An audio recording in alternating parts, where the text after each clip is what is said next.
far western coast of the continent, high atop a rocky promontory overlooking the Sunset Sea, sits Casterly Rock, ancestral seat of House Lannister.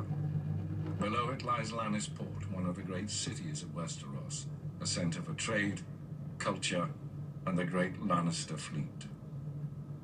There are a number of gold and silver mines in the Westerlands, making it the richest region in all of Westeros. One of the most productive mines lies beneath Casterly Rock itself, making House Lannister the wealthiest of all the noble houses. This allows House Lannister to finance many endeavors of other noble houses. Even the king himself has sought credit from Casterly Rock from time to time. We Lannisters claim our descent from the Andal invaders, and through the female bloodline, Lann the Clever. According to the legend, Lann, using only his wits, won Casterly Rock from the noble House of Casterly during the Age of Heroes. The Lannisters reigned as kings of the Rock for thousands of years, and worked to make it the envy of the rest of the Seven Kingdoms. Our time as kings ended, however, when Aegon Targaryen, otherwise known as Aegon the Conqueror, arrived in Westeros with his army. The last king of the Rock, King Loren Lannister, joined forces with King Mern Gardener, the king of the Reach. Together, with 60,000 men, they met the Targaryen host in open battle. History tells us that Aegon unleashed all 3 of his dragons, slaughtering 4,000 men at what came to be known as the Field of Fire. King Mern himself was burned alive that day, and House Gardener turned to ash with him.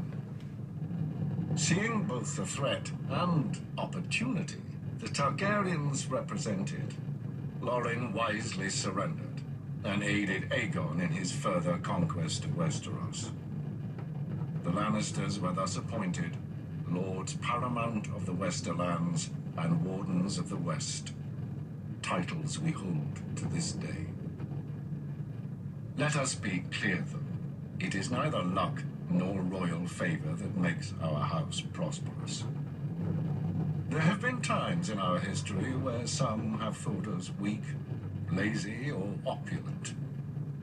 My father, Titus Lannister, nearly bankrupted our house with his poor investments, and allowed himself to be mocked openly at court.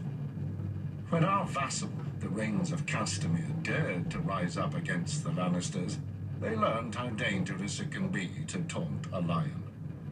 I, Tywin Lannister, led the assault on Castamere to put down this rebellion. I made an example of them, to anyone who doubts our might. They even made a quaint song about the fates of the Rains of Castamere. Sadly, there are no Rains left to hear it. Today, the Golden Lion of Lannister is rightly admired and feared throughout the Seven Kingdoms.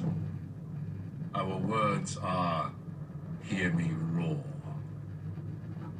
But there are other words that should be remembered when crossing a Lion of Casterly Rock. A Lannister always pays his debts.